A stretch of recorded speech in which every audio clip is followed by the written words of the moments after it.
باب امور الايمان وقول الله عز وجل ليس البر ان تولوا وجوهكم قبل المشرق والمغرب ولكن البر من امن بالله الى قول المتقون قدس المؤمن الايه في قال ابن عبد الله محمد الجوفي قال ابن ابو عمر القدير قال سبحان بلال عن عبد الله بن دينار بن رضي الله تعالى النبي صلى الله عليه وسلم قال الايمان بضع وستون شعبة والحياء شعبة الايمان وكما قال عليه الصلاه والسلام.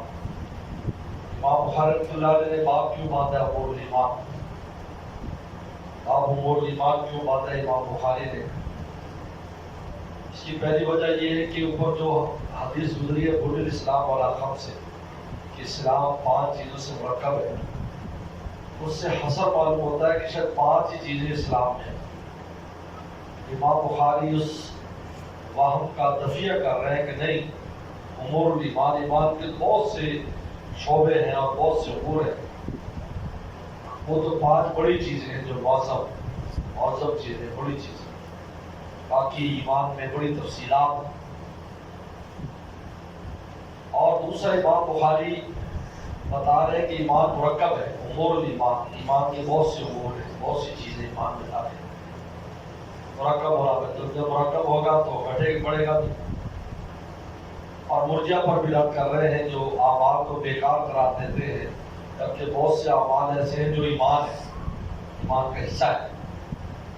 الصلاۃ من الایمان، نماز ایمان میں سے، الجہاد من الایمان، جہاد ایمان میں سے۔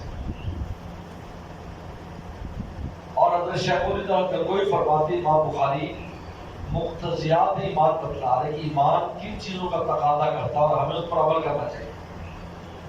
ان دونوں بزرگوں کی رائے یہ ہے۔ امام بخاری اصل میں عمل کی دعوت دے رہے ہیں، دیکھو یہ چیزیں ہیں، ان سب پر عمل کرو تب ایمان کامل ہوگا تمہارا۔ تو مقتضیات ایمان بتلا رہے ہیں کہ اور کہا کہ مومن کو ان خصائل خیر سے مزین ہونا چاہیے۔ اب دو آیتیں امام بخاری نے پیش کی ہے۔ پہلی آیت ہے لیس البر ان تولوا وجوہکم قبل المشرق والمغرب، سورہ بقرہ کی آیت ہے لیس البر ان تولوا وجوہکم قبل المشرق والمغرب۔ جب قبلے کی تحویل پر بہت شور شرابہ ہو تو پر آیت اتری۔ مشرق کرنا مغرب کرنا یہ کوئی نیکی نہیں ہے، وہ تو اللہ کا حکم اصل ہے۔ من آمن باللہ، اللہ پر ایمان لانا اصل ہے۔ اللہ جو حکم دے گے جدھر منہ کا کرے ادھر کر لیں گے۔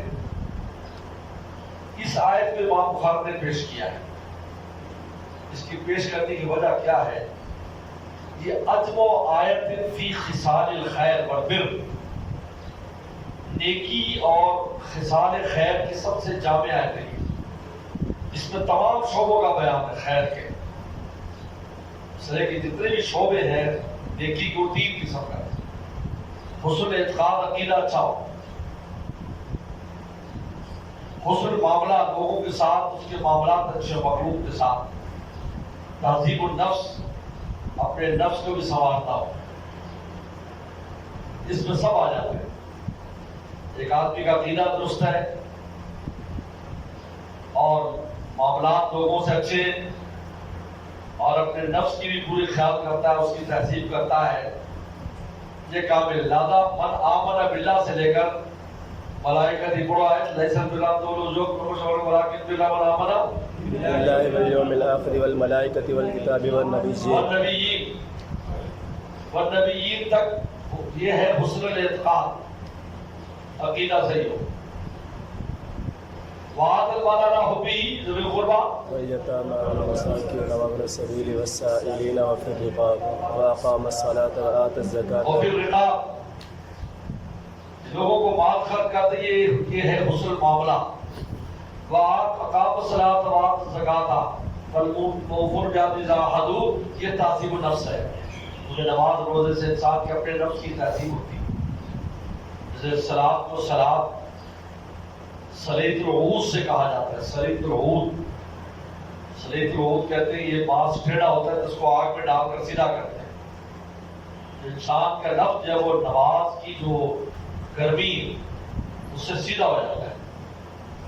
اس لیے نماز جو نا پہلا فریضہ ہے، اس سے انسان کے نفس کو فائدہ ہوتا ہے۔ تلاوت قرآن، جب تو علمایات ہوئی زکی، پھر اللہ کے صوت مل جائے تو بس سونے پہ سہاگا کا کام بن جاتا ہے. تو دیکھو اس میں تینوں شعبوں کا بیان ہے. حسن اعتقاد کا بھی ہے, حسن معاملہ کے بھی ہے, صحت الاعتقاد, حسن معاملہ اور تہذیب النفس, وقاف الصلاۃ زکات, یہ تہذیب النفس ہے. آپ کو سنا ہے کیا؟ اس لیے امام بخاری آیت لے کے آئے کیونکہ یہ بڑی جامع آیت ہے خصال خیر میں. اور اس لیے ابو ذر غفاری رضی اللہ عنہ جب پوچھا تھا رسول اللہ سے بل ایمان, حضرت ایمان کیا ہے, رسول تعالیٰ حاضر آیا اس آیت کی تلاوت اس میں دیکھو یہ ایمان ہے. آگے بس امام بخاری کہتے ہیں آیت بتا رہی ہے کہ ایمان مرکب ہے بہت سی چیزوں سے, لیکن جواب آسان ہے کہ لفظ بر ہے اس میں, بر میں نے نیکی, ایمان لفظ نہیں ہے, ولیکن بر, ولیکن ایمان نہیں کہا, ولیکن البر نیکی ہے. تو نیکی میں عقیدہ بھی آتا ہے, نیکی میں اعمال صالحہ بھی آتے ہیں, نیکی میں سارا کچھ آ رہا ہے. دوسری آیت پیش کی ہے قد افلح المؤمنون 18ویں سپارے الذین فی صلاتہم خاشعون الذین معرضون کے. امام بخاری کا کہا کہ مومنون کی تفصیل اللہ نے کہا مومنون کون ہوتے ہیں جن میں یہ چیزیں پائی جائیں. مان کے ایمان مرکب ہے بہت سی چیزوں سے, یہ نہیں ہوگا تو مومنون نہیں ہے. لیکن یاد رکھو جو صفات ہوتی وہ دو قسم پر ہوتی ہے, یاد رکھو. ایک ہوتی صفات کاشفہ, کیا کہتے ہیں؟ صفات کاشفہ. حیوان اور ناطق ہوتی ہے صفات کاشفہ ہیں جو کسی شے کی حقیقت کو بتاتی ہے. اسے کیا کہتے ہیں؟ صفات کاشفہ, یعنی کسی شے کی حقیقت بتاتی ہے. اور ایک ہوتی صفات واجب تعریف, تو تعریف میں حقیقت نہیں بیان کی جاتی بلکہ تعریف کے اندر اس کے ظاہر چیزوں کا بیان ہوتا ہے. جیسے آپ استاد کی تعریف کریں گے, یہ کہیں گے ہمارے استاد حیوان ناطق ہیں, یہاں سے شروع کرو گے سب گجے ماریں گے تو جوتے بھی ماریں گے, یہ کہیں گے عالم ہے, یہ ہے وغیرہ وغیرہ وغیرہ. تو یہ جو صفات ہے, ہم کہتے ہیں ابو حنیفہ رحمۃ اللہ علیہ, یہ جو صفات ہے یہ قد افلح المؤمنون, یہ صفات مادحہ کا بیان ہے. کس کا بیان ہے؟ یعنی وہ ایمان والے قابل تعریف ہے. الذین فی صلاتہم خاشعون والذین هم معرضون, یہ ساری یہ صفات مادحہ ہے. ہاں کاشفہ ہوتی تو امام بخاری کی بات ٹھیک تھی, ایمان ایک چیز سے مرکب ہے, ایمان کی حقیقت یہ چیزیں, لیکن اس صفات مادحہ اوصاف زائدہ کو کہا جاتا ہے. نفس شے پر زائد چیزیں وہ اس کی تعریف ہوتی ہے, نفس شے کی نہیں ہوتی. آپ کے لیے ڈسٹ کی تعریف کرو بھائی, بڑا اچھا بنا ہے, آپ یہ کہیں کہ یہ لکڑی ہے, بھائی یہ تو ہمیں نظر آ رہی لکڑی ہے, اب جی بہت خوبصورت بنا ہے, یہ کلر کیا ہوا ہے وغیرہ. آپ کے لیے دال حدیث بڑا اس کی تعریف کرو تو کہو گے جی تعریف اینٹ سیمنٹ سے بنا ہے, نہیں بہت اچھا ہے, اتنا بڑا کپڑا ہے, یہ ہے وہاں سے خوبصورت سجا ہوا ہے, خوبصورت طالب علم ہے, خوبصورت استاد ہے, یہ ہے نا اوصاف زائدہ. تو ہم یہ کہتے ہیں کہ یہ قد افلح المؤمنون کے اندر جو بیان ہے کس کا بیان ہے؟ یہ صفات مادحہ کا بیان ہے, کاشفہ کا نہیں ہے. کاشفہ کا ہوتا تو پھر اس کے بعد امام بخاری حدیث لا رہے ہیں رضی اللہ الایمان بضع ستون شعبۃ, ایمان کے 60 سے زائد شعبے ہیں. یہ بخاری کی روایت ہے.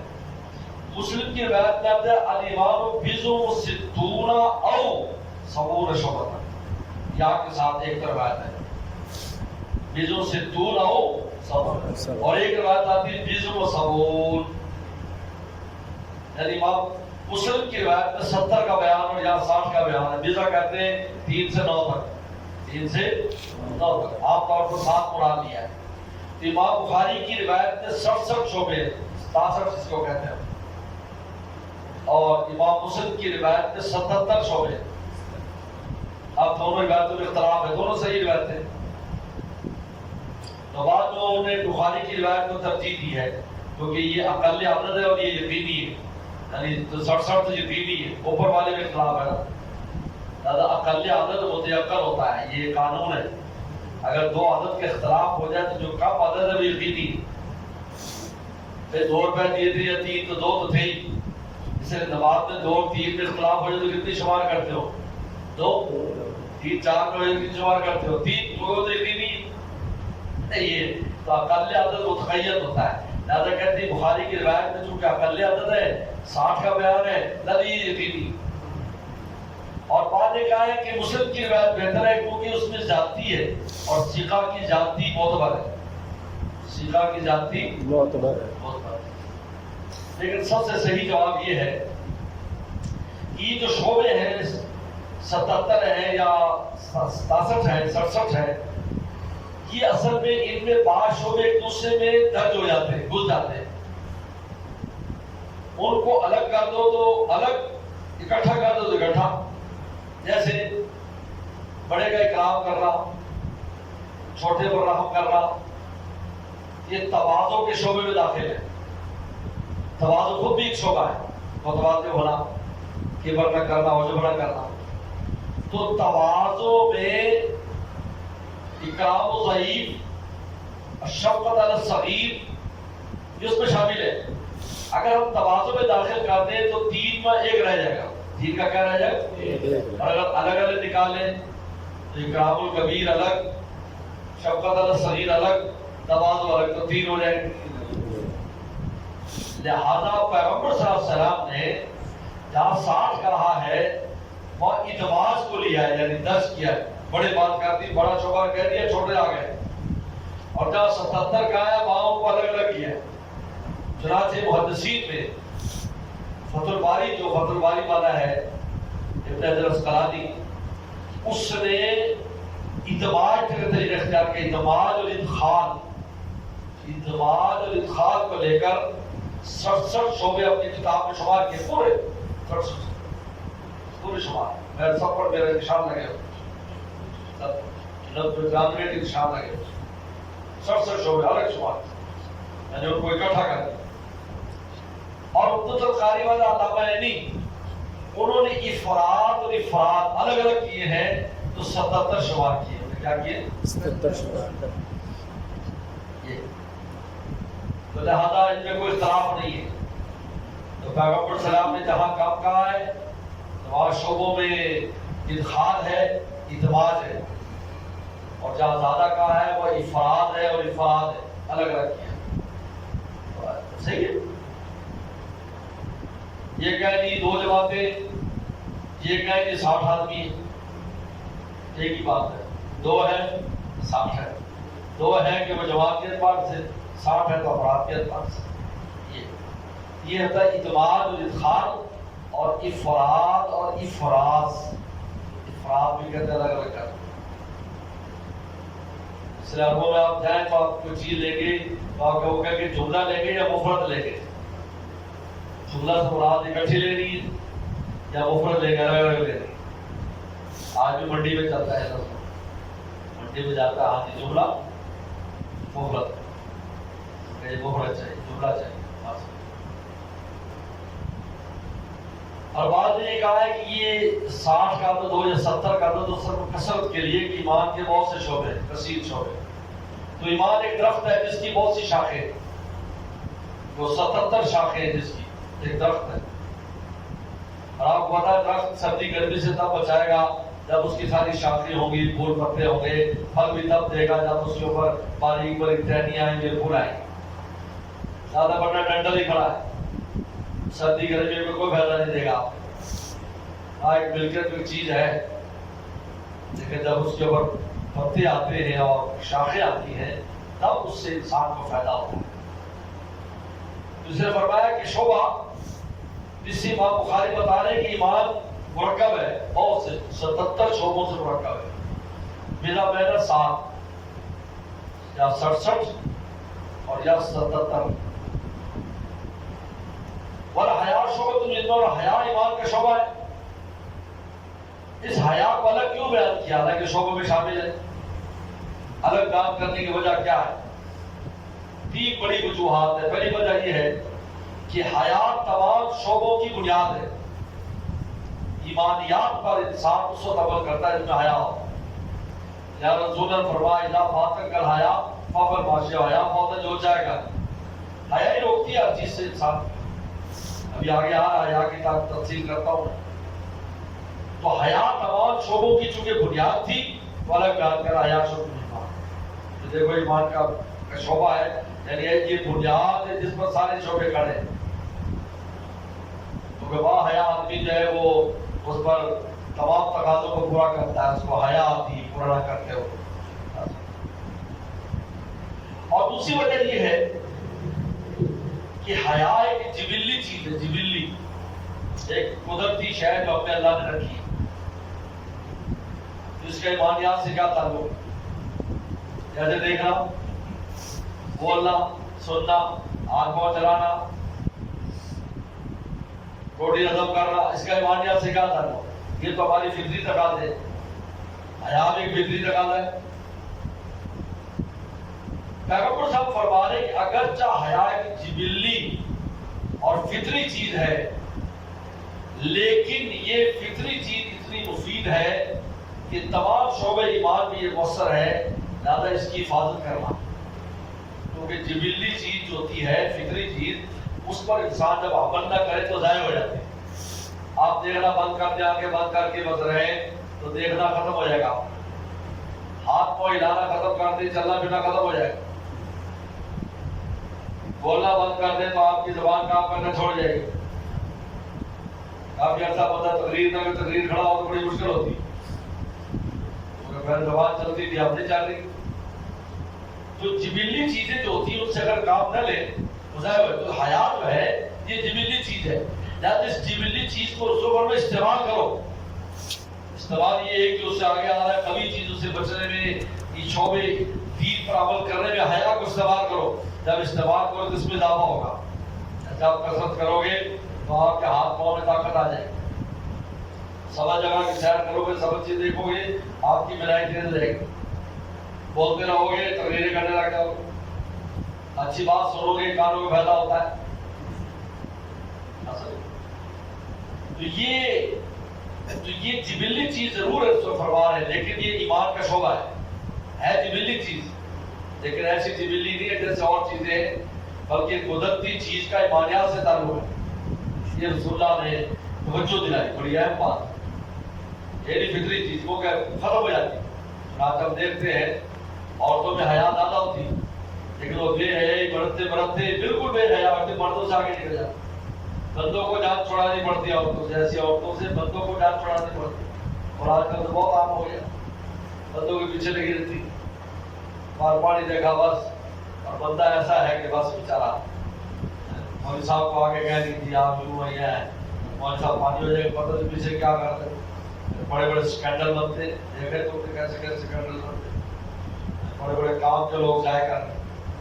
یہ کہتے ہیں کہ رومی فرماتے شیطان جب تھک جاتا ہے کسی کو ضائع کرنے سے تو عورتوں کو پیچھے لگاتا ہے بس. اور عورت ایسی ہے کہ بس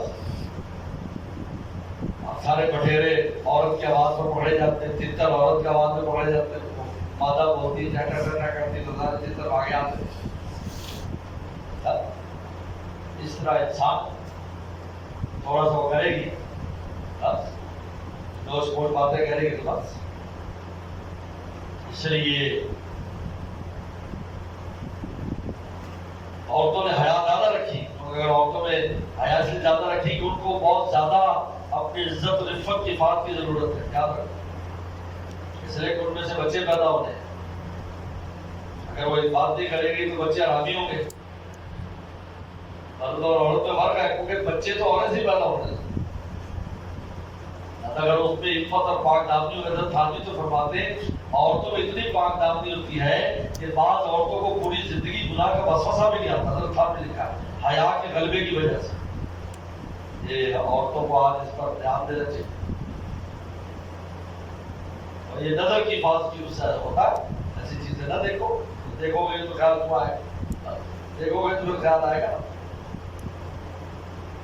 تو عورتوں کو کم گناہوں کے وسوسے آتے ہیں, اس لیے کہ وہ حیا کا غلبہ ہے. حیا زیادہ سوچ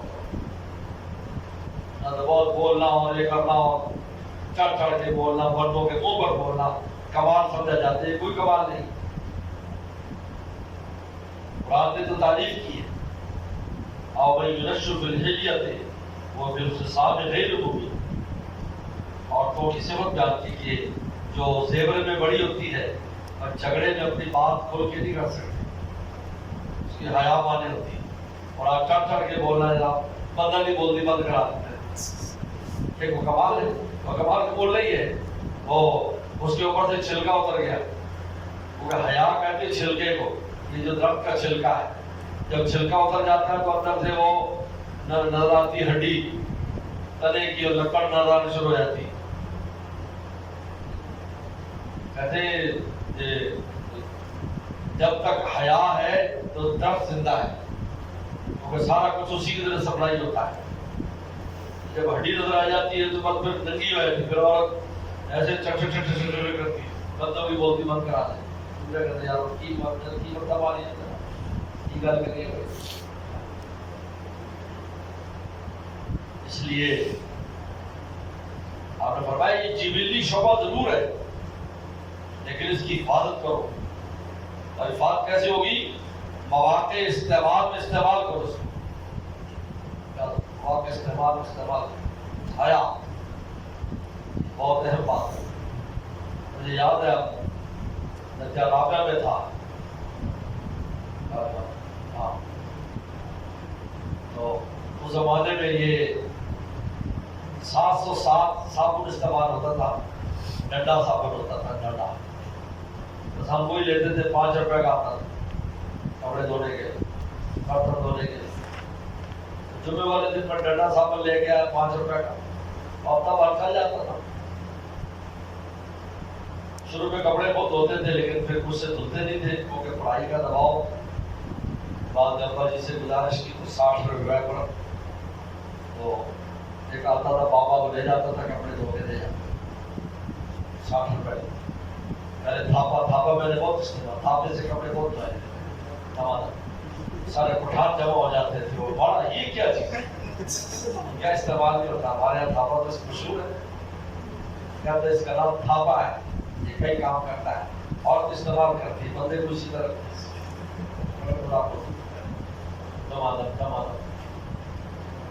شورٹ بہت ہوتا ہے، پھر اس کے جب ٹھنڈا لگتا ہے تو کسی کٹائی ہوئی، خیر تو ڈنڈا صابن لے کے آیا تھا، بلوچستان کا طالب درجہ ثانیہ کا تھا، تو میں برتن اس سے دھوئے، اور برتن دھونے کے بعد میں نے اس کو وہاں ہمارے کمرے کے قریب وضو خانہ تھا، وہیں دھوتے تھے، تو میں برتن رکھنے گیا ہوں، میں نے دیکھا کہ وہ ثانیہ کا طالب علم جو ہے وہ ایک تیلا لے کر اس صابن میں لگا کر اور اٹھا کے جب وہ ڈالا صابن اس کے ہاتھ میں، مجھے اتنی حیا آئی کہ اس کو کہہ نہیں سکا کہ میرا ہے، میں نے چھوڑ دیا، بلکہ نیت ہدیے کی کر لی، حالانکہ اس وقت اور پیسے بھی نہیں تھے لانے کے، اس لیے کہ میں نے کہا یہ شرمندہ ہوگا، جب مجھے ملے گا یہ شرمندہ ہوگا، اور میرے دارالخواہ میں میرا رہتا ہے یہ تعلیم سے جائے گا، یہ ایک موقع سے کوئی بات نہیں، وہ قصہ ختم ہو گیا، تنگی آ گئی، کسی سے ادھار لے کر پھر دوبارہ صابن لے کر آیا، لیکن یہ بہت گزر گیا، یہ ہے، ورنہ وہ تعلیم سے جاتا، جب بھی میرا سامنا والے اس کے لیے مشکل ہوتا ہے، اب اس کو یہ پتا نہیں میرا میرے سامنے لے کے جا رہا ہے، دیکھ رہا ہوں کہ میری ہمت نہیں، میں کہا یار اس کو شرم آئے گی اگر میں کچھ سنا دیا، میرا سامنے جا رہا ہے، مجھے کہا آپ موقع پہ میں ویسے بڑا طالب علم کو چھوڑا تھا، اس لیے پیغمبر السلام نے تاکید کرنے کے لیے کسی جبلی چیز کو استعمال کیا کرو، ہر جگہ بے حیائی کی بات کرو، بات نہ کیا کرو، بہت پیچھے ہٹتا ہے، نہ منہ سے نکالے نہ اپنے عمل سے کرے، کیونکہ فوش کا تعلق انسان کے عمل سے بھی ہے، قول سے بھی، فوش بات نہیں کرنی کبھی، الحمدللہ آپ نے بھی طالب علم بھی گزارے، کبھی ایسی بات نہیں، عجیب بات ہے، شرم آتی تھی کوئی ایسی بات میں، اور بات طالب علم کو بہت کچھ کر جاتا ہے، لیکن کبھی ایسی بات نہیں، دوستوں میں بھی ایسی بات، اس لیے شہری طلبہ جو ہوتے تھے وہ اکثر ہمارے کمرے میں دوپہر کو کہتے تھے یار میں جگہ مل جائے تھوڑی دیر آپ یہاں آرام کر، میں کہا یار اور ساتھی بھی ہیں، کہتے نہیں یار الٹی سیدھی باتیں کرتے ہیں، ایسی کپڑے مارتے ہیں، آپ کے یہاں کوئی ایسی بات نہیں، بہت اہم بات ہے۔ اور تیسری بات یہ ہے کہ یہ زاد الطالبین کی حدیث کی تفصیل ہے، اور اس میں آتا ہے کہ اعلیٰ لا الہ الا اللہ بدنہ امامۃ النظام طریق والحیا شعبۃ ایمان ایمان کہ فرمایا کہ اعلیٰ شعبہ کلمہ طیبہ ہے اور ادنا شعبہ یہ ہے کہ کوئی تکلیف دہ چیز رستے سے ہٹا دو، اور حیا ایمان کا شعبہ ہے۔ گویا کہ پیغمبر صلی اللہ علیہ وسلم نے تین شعبے بیان کیے ہیں ایمان کے، ایک اعلیٰ، ایک ادنا، ایک متوسط۔ تو متوسط شعبہ وہ کیا ہے؟ الحیا شعبۃ الایمان، یا مختصر ہے بات تفصیل موجود دوسری روایات۔ اب حیا کسے کہا جاتا ہے؟ اب یہ سمجھو، میں نے بتایا کہ حیا جو ہے یہ درخت کی چھال کو کہتے ہیں، درخت کی چھال۔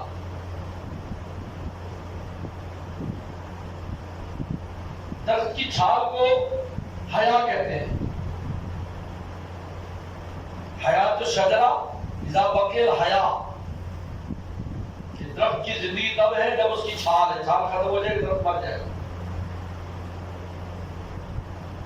حیا لغت میں کہا جاتا ہے کہ اجتناب النفس عن القوی۔ امام راغب اصفہانی نے جو مفردات القرآن جس کی کتاب ہے، قرآن کے لغوی معنی پر سب سے اچھی کتاب یہ ہے مفردات امام راغب اصفہانی کی، ان میں حیا کا لغوی معنی کرتے ہیں انقباض النفس عن القوی، انسان کا نفس کبھی چیز سے رک جائے، کوئی کبھی کام سے رک جاتا ہے، سکڑ جاتا ہے، وہ کرنے کی ہمت نہیں ہوتی، جس کو کہتے ہیں حیا لغت میں۔ شریعت میں حیا کہا جاتا ہے وہ خلق، ایک ایسا اخلاق ہے، یہ ایسا ملکہ ہے، یہ ایسی جبلت ہے انسان کی، یا باسو علی اجتناب القبیح، جو ابھارتی ہے کبھی سے بچنے پر، وَلَن تقصیر فی حق ذی الحق، اور حق والے کے حق میں تقصیر کرنے سے۔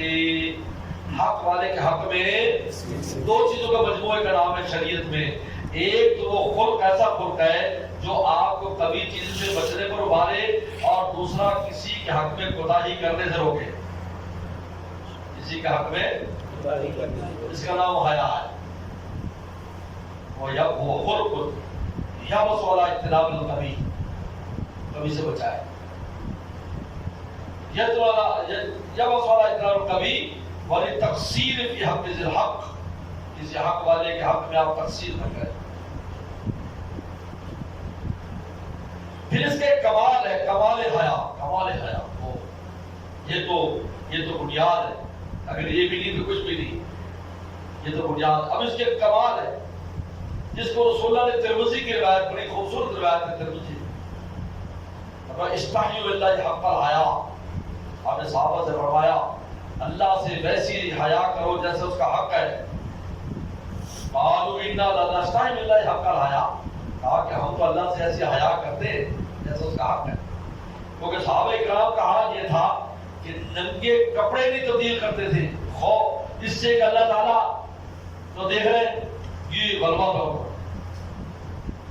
انہیں یستشون الصیام، و قرآن کہتا ہے اللہ فرما ہم تو سب جانتے ہیں کتنا تک لوگ جھک جاتے تھے، ایسے جھک جاتے تھے، ایسے ننگا غسل نہیں کرتے تھے، جس میں امام بخاری نے بات مانا بھی اگر اکیلا ہو تو ننگا غسل کر سکتا ہے۔ حیات ہی تجھے اللہ تعالیٰ دے، یہ حیات ہے۔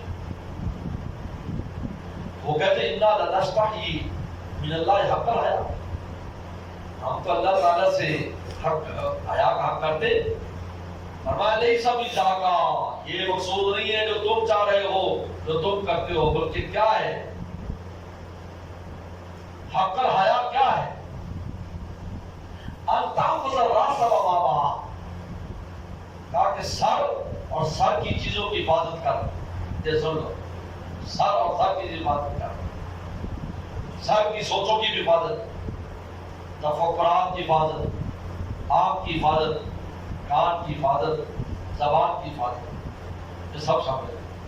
ان تحفظ الراس وما وعى، تو جو صحیح جو صحیح، والبطن وما حوى، پیٹ اور پیٹ نے جن چیزوں کو لیا اس کی حفاظت کر، پیٹ میں حرام کھانا بھی شامل ہے، حلال کھانا، حرام کھانا، پیٹ میں شرمگاہی بھی شامل ہے، پیٹ میں دل بھی شامل ہے، دل کی سوچیں بھی سجو تھی، سبحان اللہ۔ وَأَن تَذْكُرَ الْمَوْتَى، اور مرنے کو یاد کر، والبلاء، کرنے سڑنے کو یاد کر۔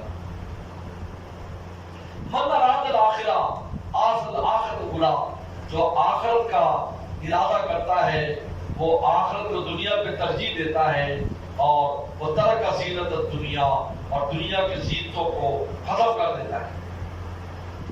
دنیا کی زینت کے پیچھے نہیں پڑتا. تکلف نہیں زندگی میں. یاد رکھو تکلفانہ زندگی نہ گزارنا. بس یہ نصیحت ہے. یہ نہیں ہے اللہ نے اپنے دے ضرور استعمال ہے تکلف نہیں. تکلف خواب بڑھا کے رکھنا اپنے آپ کو ہے تکلف نہیں. بے تکلفانہ زندگی اچھی چیزیں پہلو اگر اللہ دیا تو ضرور کرو. کوئی مانا نہیں. تکلف نہیں کرو. جو ہے ٹھیک ہے. جو ہے ٹھیک ہے بس. فرمایا یہ ہے حق الحیا. اس لیے حضرت جنید بغدادی رحمۃ اللہ علیہ سے پوچھا تھا حیا کے بارے میں. بڑی خوبصورت بات ہے. انا مولا کا لا یراک حیث نہاک. تیرا مولا تجھے وہاں نہ دیکھے جس سے منع کیا. وہاں نہ نظر آئے جہاں سے مولا نے منع کیا ہے تو تیرے اندر حیا ورنہ حیا نہیں. کرنا بے حیا. انا مولا کا لا یراک حیث نہاک. حیا کی 3 قسمیں. حیا عقلی, حیا شرعی, حیا عرفی. کیونکہ کبھی چیزیں 3 طرح کی ہیں. ایک وہ کبھی ہے جو عقل کے ہاں کبھی ہے. پورا عالم اس کو کبھی کہتا ہے. ناشکری کرنا, کسی کا عورت کو چھیڑنا, چوری کرنا, یہ وہ چیزیں ہیں. قتل کرنا جس کو پورا عالم کبھی کہتا ہے, عقل کبھی کہتی ہے. ایک حیا شرعی ہے کہ شریعت نے بہت سی چیزوں کو حرام کیا ہے, عقل کے اندر وہ حرام ہوا ہو. جیسے مرد عورتوں کے اکٹھا رہنا پڑنا, چلنا پھرنا. آپ کہتے ہیں اس میں کیا ہے, ہر ایک اپنی اپنی عبادت کرے. تو عبادت کیسے ہوگی؟ ایک طرف گھی اور ایک طرف آگ ہو, پگھلے گا نہیں پگھلے گا. شیخ فرماتے تھے اگر ٹین کے کلستر پہ مرغا چڑھا دو اور قریب آ کر تو وہاں پگھل جائے گا. مرد عورت اگر قریب بیٹھے تو اسے مرغا پیدا ہو تو تب بھی بسوں سے ختم نہیں ہوتے. اس لیے یہاں ایک بار خیر ملک نے اعتکاف کرا, اوپر عورتیں نیچے بندے مسجد ہی میں. عید پر میں نے بڑی خبر لی. من کر سارے موتقین کے سر پہ قرآن رکھ کر پوچھ لو کہ اوپر عورتوں کی جب چوڑیوں کی آواز آتی تھی تمہارا کیا حال ہوتا تھا. مجھے بتایا. سوچ سوچ کے کتنے عورتیں سوچے بڑی تلیا سا سنتے رہے. نفسوں سے ایک رگڑے سے اتنا ختم ہوگا دوبارہ ہمت نہیں کسی. آپ بھی ٹھیک ہے, آپ بھی ٹھیک چیک کریے جتنا ایسا معاف کرنا. شیخ فرماتے تھے کہ اگر شیخ بھی اللہ نے ان کو بہت مقام دیا, کچھ نہیں ایسا تخصص تھا کیسا ورنہ بن جائے ہمارا کیا حالت تھا. معاف فرمایا کہ اگر بکرا تیز پر کپڑا چڑھا کر چمنی گزارو وہاں سے ایسے پھینکو, جب وہاں سے گزرے گی یا تو لپٹ جائے گی اس کپڑے کو یا کانپتی ہوئی جائے گی.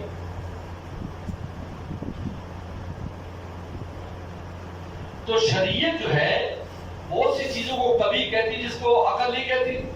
جیسے اختلاط ہے مرد عورت کا, پارٹیاں اکٹھی ہو رہی. اور ایک کبھی عرفی ہے, عرف میں کبھی ہے.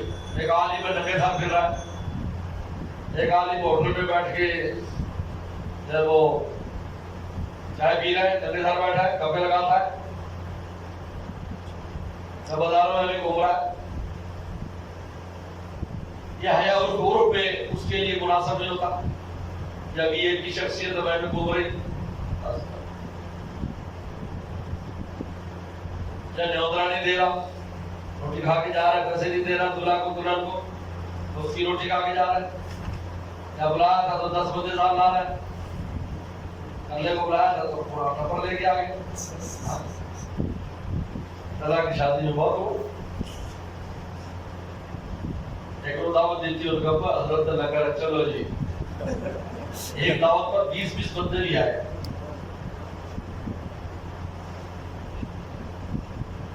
حالانکہ سب کہہ رہے تھے 400-500 کا انتظام کر لے. میں کہ تم نے زیادہ نہیں ہے, اس لیے میں نے پاپر انتظام کرتا. 1800 آدمی تھے. ولیمہ وغیرہ آج تک کسی نے ایڈا وڈا ولیمہ نہیں کیا حضرت، آپ کو ہی پکڑا تھا مرغی وغیرہ مرغی نہیں، اس لیے اول کی شاپ والوں کی شاپ میں جس میں آتا ولیمہ کرو بکری کے ساتھ، لیکن کہا کہ بیٹی کی شادی میں روٹی نہیں کھلاؤں گا، پہلے شرط لگا ٹھیک ہے شادی روٹی اپنے مہمانوں کو بعد میں کھلائی، ان کو نہیں کھلائی برابر ولیمہ آج تک یاد کر، لیکن سارے آ گئے یہ جگہ سے تو 200 بندہ آ گیا ایک گھر سے، ایک کا جو باہر سے بھی چل جائے اللہ نے عزت بہت کرتے ہیں، پہلے کہا تھا معاف کیونکہ ولیمے میں خرچ کرتے ہوئے جو خوشی آپ نے اس لیے کہ سنت ہے، سنت پر خرچ کرتے ہیں، اللہ الہی کے لیے نیت کی آپ ناش کے ہر جو شریک کو وہ آ رہے کوئی نہ دے قرآن سمجھا جاتا ہو، تو لہذا اس کی 3 قسمیں حیا کی بن جاتی ہے، حیا عقلی، اجتناب القبیح، اجتناب النفس عن القبیح العقلی، نفس کا عقلی قبیح چیز سے بچنا، اور حیا شرعی، اجتناب النفس عن القبیح الشرعی، اور حیا عرفی، اجتناب النفس عن القبیح العرفی، یہ 3 قسم بن گئی۔ اب عقلی اور شرعی میں کبھی تضاد نہیں ہوتا، یاد رکھو، جو عقلاً کبھی ہے شریعت بھی ان کو حرام قرار دیتی ہے، چوری ہے حرام ہے، کسی کی بیوی بچوں کو چھیڑنا ہے حرام ہے، نہ کر کو حرام ہے، شریعت کا حرام قرار دیتی ہے، لیکن شریعت میں بہت سی ایسی چیزیں ہیں جو عقل میں نہیں آتی تو نہ آتی پھرے، اور شریعت کو ترجیح ہے۔ اچھا جھگڑا زیادہ ہوتا ہے عرفی اور شرعی میں، عرفی اور عرف میں وہ کبھی نہیں ہے، عرف میں کبھی ہے، شریعت میں کبھی، شریعت خاموش ہے، یاد رکھو اگر شریعت خاموش ہے عرف کا اعتبار کریں، اس کا کریں گے عرف کا، آپ کسی کو ہتھیار دو نہ کرو شادی بیاہ میں، شریعت خاموش ہے، شریعت کچھ نہیں کہتی، لیکن عرف میں برا سمجھا جاتا ہے تو دینا چاہیے۔ آپ ہوٹل پر جاتے ہیں، آپ اس خادم کو ٹپ دے نہ دے، شریعت خاموش ہے، لیکن عرف میں برا سمجھا جاتا ہے۔ جناب حیران ہو گئے کہ مفتی رشید احمد صاحب رحمۃ اللہ علیہ اس زمانے میں جب آپ پڑھا کرتے تھے 78 سے 86 تک کا زمانہ ہے، اس زمانے میں اگر کسی ہوٹل پر راستے میں رکتے ہوئے حیدرآباد پر رہ جاتے تھے، ان کی زمینیں تھی، حضرت بہت مالدار، شاہ فیصل کی گاڑی جو پاکستان میں بکی تھی تو انہوں نے خریدی تھی، حضرت کے استعمال میں وہ گاڑی تھی، تو 500 روپے ٹپ دیتے تھے، 500 روپے، جبکہ 10 روپے ہوتے میں بڑے سے بڑا سیٹ 50 روپے دیتے تھے، لیکن وہ حیدرآباد سے آتے ایک ساتھی نے بتایا کہ 500 روپے، حیران کی کل تنخواہ 500 نہیں تھی، لوگوں نے کہا حضرت اتنی زیادہ ٹھیک، کہ ان کے دل میں کسی علماء کی حقیق اقارت نہ ہے کہ داڑھی والے بس چائے پانی خدمت کراتے کچھ دے کے نہیں جاتے، خدا چلے کہ اتنا تو دے مل سکتے۔ دیکھو یہ حیا عرفی ہے، اس میں شریعت کا تو کوئی حکم نہیں، نہ دے عرف کا خیال کرے ساتھ میں۔ ہمارے شیخ شاہ جی رحمۃ اللہ علیہ کا دیکھو، میں آپ کو معمول بتاؤں، مکہ شریف میں جو حارث ہوتا تھا، حارث مکہ میں بلڈنگ دے تھے تو حارث سین سے ہے چوکیدار، حارث مشہور ہے، آج بھی مشہور ہے، جان جائے گی یار حارث کون ہے بلڈنگ کا ہوتا ہے۔ وہ جو حارث ہوتا تھا وہ 24 گھنٹے نگرانی میں ہوتا تھا، یہ کوئی کام جو یہ پکا خراب ہو گیا، یہ صحیح نہیں کر رہا، وہ بیچارہ بھاگا رہتا۔ جس دن آخری دن ہوتا تھا فرماتے بھائی حارث کے لیے سب ہدیہ دو، حضرت کو جمع کراتے ہیں 20 ریال 50 ریال 100 ریال جو جیسے جیسا، تو اکٹھے کر کے بلا کر اس کو دیتے، کبھی 200 300 ریال اس کو ہدیہ دیتے، بھائی یہ ہماری طرف سے ہدیہ ہے۔ یہ نہ کہا یا مولوی لوگ خدمت بڑی کرائی دیتے لیتے کچھ نہیں، ان موقعوں پر خیال رکھنا چاہیے۔ کیا ہوتا ہے تھوڑا بہت دوست کی شادی دے دے 150 دے میرے الحمدللہ عادت ضرور کچھ نہ کچھ دے کے آتا ہوں، خالی نہیں لفافہ لے کے جاتا ہوں ساتھ، کبھی ایسے نہیں آتا، یہ اچھے خاصا لفافہ دیتے ہیں، ایسی بات نہیں، لفافہ دے دیتا بھی ایسے نکال کرتا ہے، لفافہ دیتے اور عجیب بات ہے لوگ خرچ بھی نہیں کرتے، وہ کرا لیتے ہیں، چلو کہیں پہ ملے نہیں بنے 5000 پر 400 روپئے دل میں رکھے، بڑی برکت ہے۔ تو حیائے عرفی اور حیائے شرعی جو ہے اس میں اگر شریعت کی کوئی تصریح نہیں ہے تو عرفی کا اعتبار ہے، اور شریعت تصریح ہے تو عرف کو نہیں لے گا، دور میں کیا ہے؟ جیسے پیغمبر سلام نے صحابی دال کہا کہ میری اہلیہ بھی آئیں گی، ان کو بھی بلاؤ، کہا جی ان کو بھی دعوت ہے۔ اب عرف میں برا سمجھا جاتا ہے اور میں کوئی اعتبار نہیں، اگر کسی سے آپ کو محبت ہے پیار تو کہہ سکتے ہیں بھائی ہم اکیلے نہیں آئیں گے، بچہ ہمارے گھر والے بھی ساتھ آئیں گے، جو سلم نے کیا ہے، لہٰذا یہاں ہم یہ نہیں کہ جو عرف میں کیا ہے۔ حضور صلی اللہ علیہ وسلم نے دوڑ لگائی ابا عائشہ کے ساتھ، اب عرف کے اندر وہ جی مولوی صاحب بھاگے جا رہے ہیں، لیکن خالی جگہ پر لگائی تھی، کبھی سنت پر عمل کرنے ایسا کرتا ہے، عرف کا اعتبار نہیں ہے، سنا کہ ایک دفعہ سنت پوری کر سکتے، میاں بھی دوڑو، مل کے دوڑو، اماں جیت گئی تھی، اور دوبارہ جب ابا کا وزن ہو گیا تو رسول اللہ جیت گئے، فرمایا اسی کا بدلہ ہے۔ الحیاء شعبۃ من الایمان، سن رہا ہے آپ؟